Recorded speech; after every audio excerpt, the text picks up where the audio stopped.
তো ওই সময় এই রাজ্যের রাজা ছিলেন রাজা রামনাথ। তিনি রাজত্ব পান 1722 সালে তার বাবার কাছ থেকে, এবং তিনি দীর্ঘদিন খুব সুন্দরভাবে এই রাজ্য পরিচালনা করেন। তবে একটা সময়ে এসে রাজ্যে খুবই পানির সংকট দেখা দেয়। তাই তিনি 1750 সালে এই দিঘি খনন কাজ শুরু করেন তার রাজ্যের সকল শ্রমিকদেরকে দিয়ে, এবং 1755 সালে এই দিঘি খনন কাজ শেষ হয়। এবং এই 5 বছরে শোনা যায় টোটাল 15 লাখ মানুষ এই দিঘি খনন কাজে অংশগ্রহণ করেছিল। তবে মজার বিষয় হলো, এই দিঘি খনন করার সময় তার কাছে কিন্তু কোনো মাপজোক ছিল না। তিনি মাপজোক ছাড়াই এই দিঘি খনন কাজ শুরু করেছেন।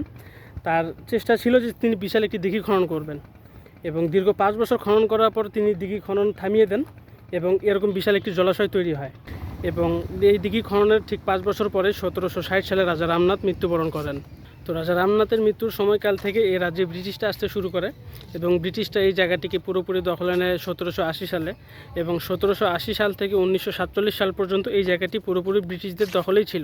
তো 1947 সালে যখন ব্রিটিশ খাদাও আন্দোলন শুরু হয়, তখন ব্রিটিশরা এই জায়গাটি থেকেও চলে যায়, এবং তার ঠিক 13 বছর পরে 1960 সালে এই জায়গাটি বন বিভাগের আয়তনে আসে, এবং বন বিভাগ এই জায়গাটিকে নিয়ন্ত্রণ শুরু করে।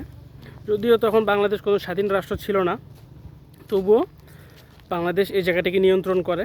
এবং তার ঠিক 10 বছর পরে মুক্তিযুদ্ধ শুরু হয়, এবং আমরা পাই এক স্বাধীন বাংলাদেশ। এবং সর্বশেষ 30 এপ্রিল 2001 সালে তৎকালীন বাংলাদেশ সরকার এই জায়গাটিকে রামসাগর জাতীয় উদ্যান হিসেবে ঘোষণা করেন।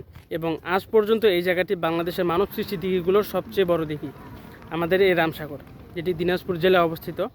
এবং আপনারা চাইলে খুব সহজেই এই জায়গাটিতে আসতে পারেন। বাংলাদেশের যে কোনো জায়গা থেকে ট্রেনেও আসতে পারবেন, বাসেও আসতে পারবেন। জায়গাটি খুবই সুন্দর।